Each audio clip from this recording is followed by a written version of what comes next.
What does it mean to be happy? That's what we're going to talk about today.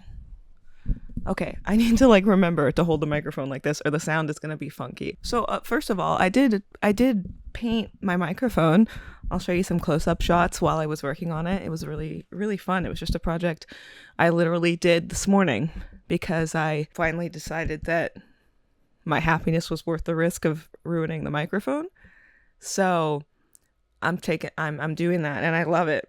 I'm so happy with it. And I thought I would kind of hate the texture of it, the feeling of it on my hands, but I don't hate it. I actually, every time I feel it and I feel that it's different from how it used to feel before, it actually reminds me that I did it for myself. So I'm into it. Anyway, I like it a lot and I'm really proud of myself. So if you notice the little imperfections and flaws, I do too. And I'm proud of myself. So yeah. Anyway, what does it mean to be happy? Is it being content? Is it feeling joy? Because I feel like those are different things. Being content is just kind of being satisfied with where you're at. And joy is not something that you feel all the time. It's a momentary welling up of emotion, of happiness even. So then what is happiness on its own? And I think then it has to be a state of being. And if it's a state of being, I think we can call happiness authenticity.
I've always had this pain. I made this illustration for it recently. I'll show a little time lapse of it. I've always had this pain right here, right on my sternum, my sternocleidomastocysta. I don't know what the name of the bone right here. I've always had a pain right there.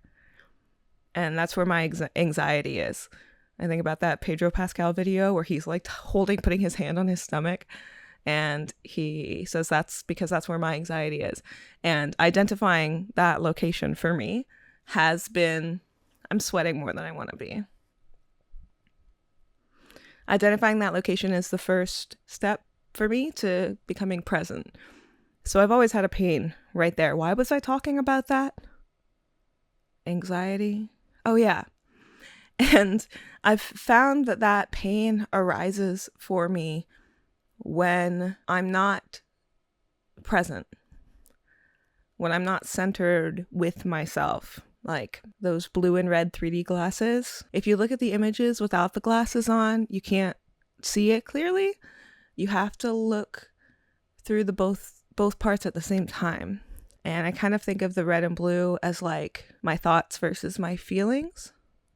Not really, because feeling is getting to a point where I'm feeling my feelings instead of thinking about my feelings. That's how you find presence. Anyway, I feel like being present is being happy, because when I'm present, it means that I'm accepting everything that I'm feeling right now. I'm accepting who I am right now. I know that I'm not perfect. Nobody is. But I'm not asking myself to be. I'm not pushing myself to be. I'm just accepting myself where I am right now. And going, yes, this person here is me. I accept this as myself. And that requires accepting my body the way it is. Accepting my mind the way it is. Which is currently just so fast. And so many things at once. Everything. Everywhere. Yeah. It's weird. I actually don't even really want very much to look back through previous videos, like the last few, because I'm realizing that I can't help but show how I'm feeling, even when I thought I was masking really well. Or perhaps I can't help but see it, because that's kind of what growth means. You can always look back and see yourself, but you can't look forward and project what you will be. But it'll be you, and you'll be able to see the string of yourself all the way through. Yeah, it's painful sometimes to look back on the earlier versions of myself, even from a month ago, 2 months ago, 6 months ago, let alone the fact that I have been making videos since 2016, 2017. And I think I archived some of the earliest ones just out of embarrassment. And the reason it's hard to look back on that person is because I have to love that version of me too. I can't look at that person and just treat them badly and just criticize them and say, you were wrong for this, you were wrong for that. I have to look at them and go, God, you were doing your best. Like, you were trying so hard every day to just do what was right.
So when I'm in a place to be able to do that, I guess I can look back.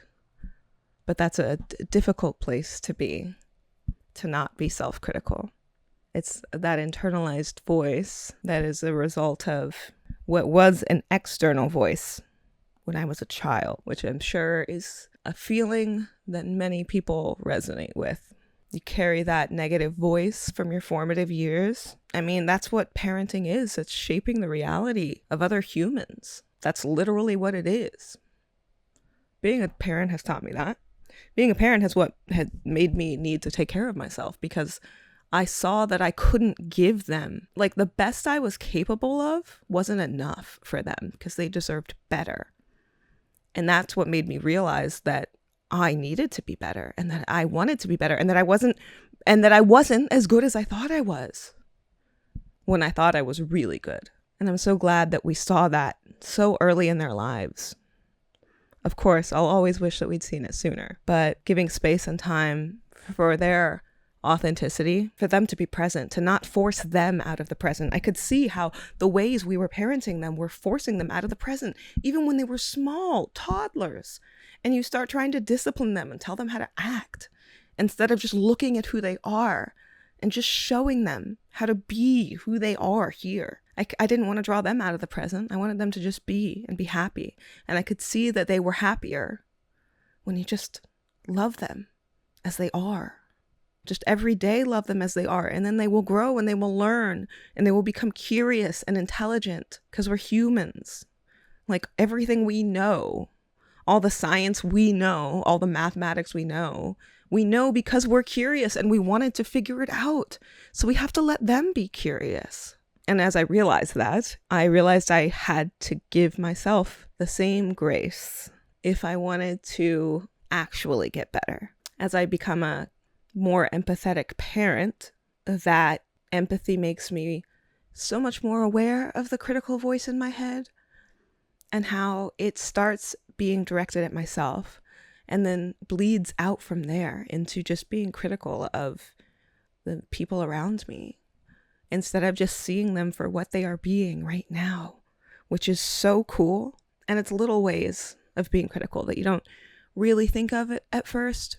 Like when I'm doing the dishes and they are just home from school and they're watching a YouTube video and they're just relaxing, unwinding, decompressing from a stressful school day.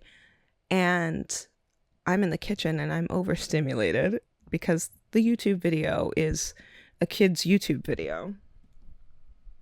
Safe, but for children.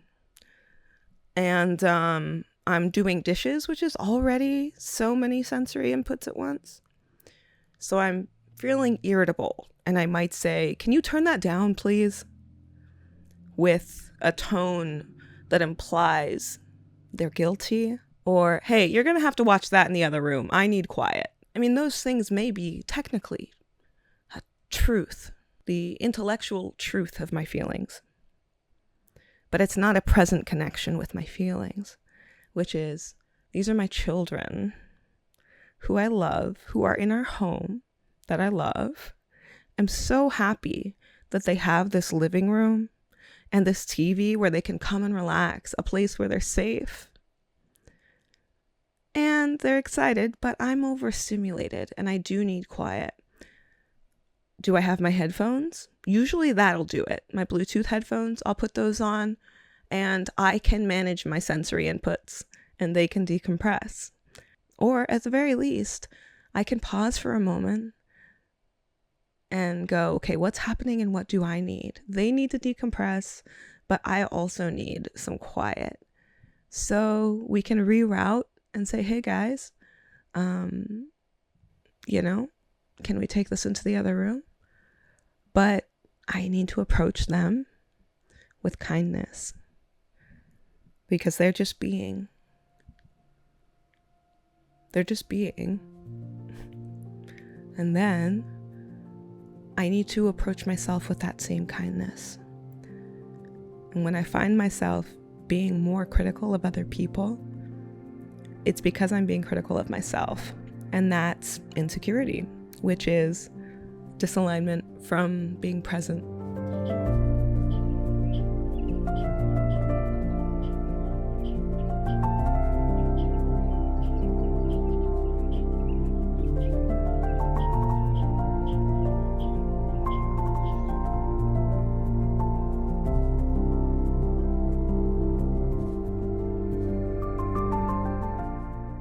Authenticity is really important, and I think that happiness is authenticity and being present. It's not meeting other people's expectations of you, because again, that's a mask based in insecurity instead of being secure in yourself. These are the things that are rolling around in my brain constantly, and the reason that connects to what I'm drawing on the wall here and how to be happy.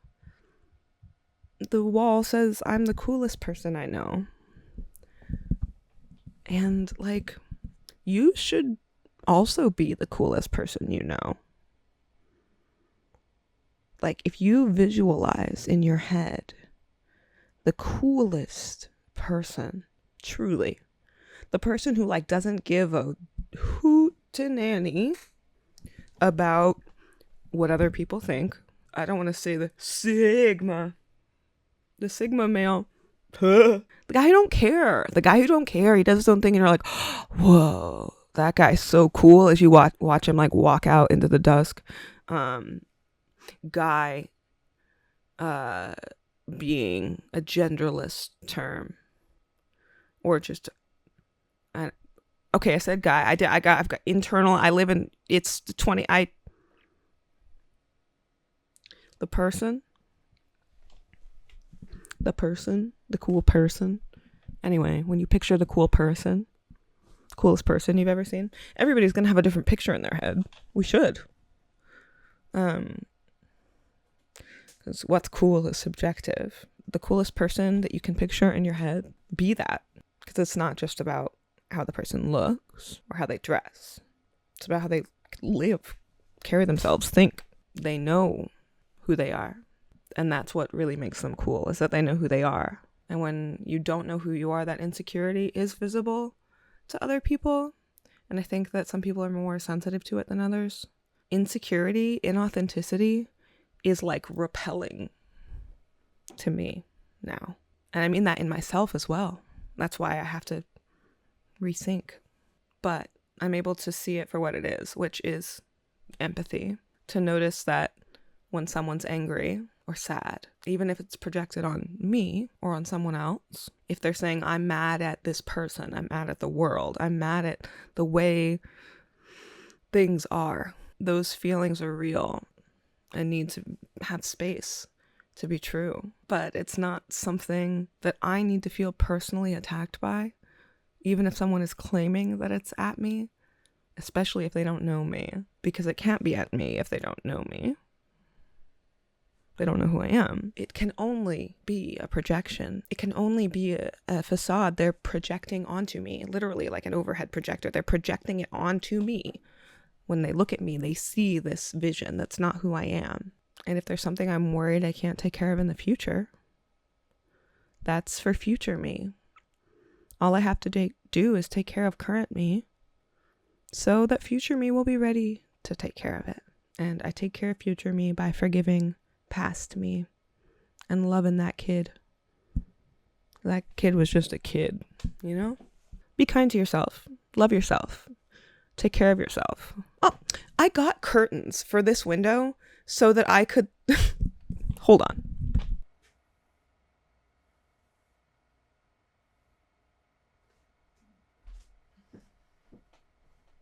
I got curtains so that I could close them and not have that be massively overexposed. Immediately forgot to use them, but that's good. We're here now because past me was doing their best and present me can take care of it. You see?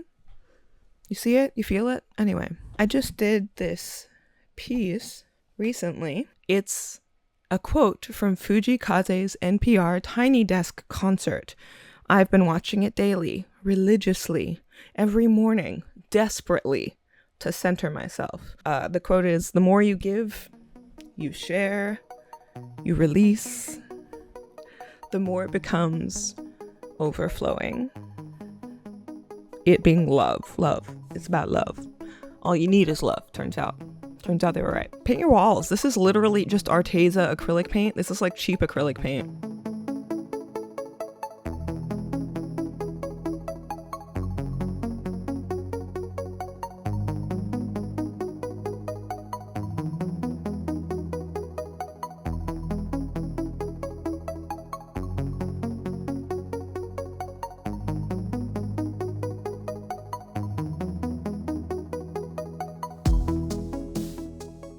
If it flakes off, that's fine. But I'm gonna like it now. I'm gonna enjoy it now. Anyway, I'm not gonna be critical of myself.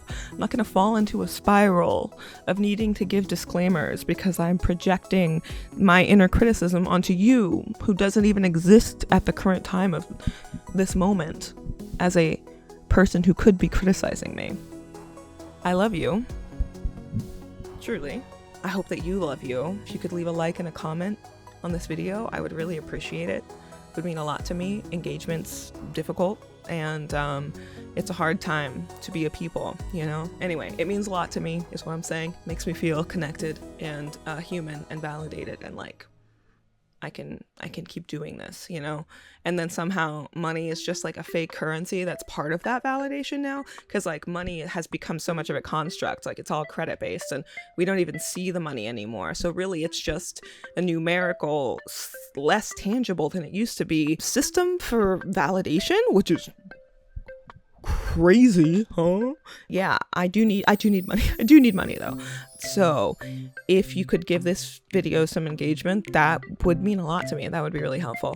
If you're feeling extra spicy, extra existentially connected to the universe, and like we're all one being and supporting me is supporting yourself, you don't have to be feeling that way. Oh God. Anyway, if you would like to support me, you can go on Patreon, or you can I think there's like a way to do like a super chat or a gift or something here on YouTube. You can buy something from my shop. I have new stickers, prints, and fun things.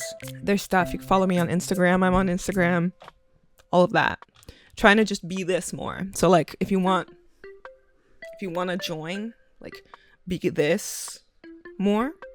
If you're interested in gesturing to all of me, if you're interested in being this with me, let me know. That I would like to do that with you. That's it. Oh yeah, authenticity, and then being authentic with other people. Oh, being authentic with other people. Oh, that's the good stuff. Okay, I love you. Take care. Thank you, patrons. You've already been thanked visually. I'm future me is gonna take care of that for you. So here's me currently thanking you all. I love you. Bye. Bye-bye.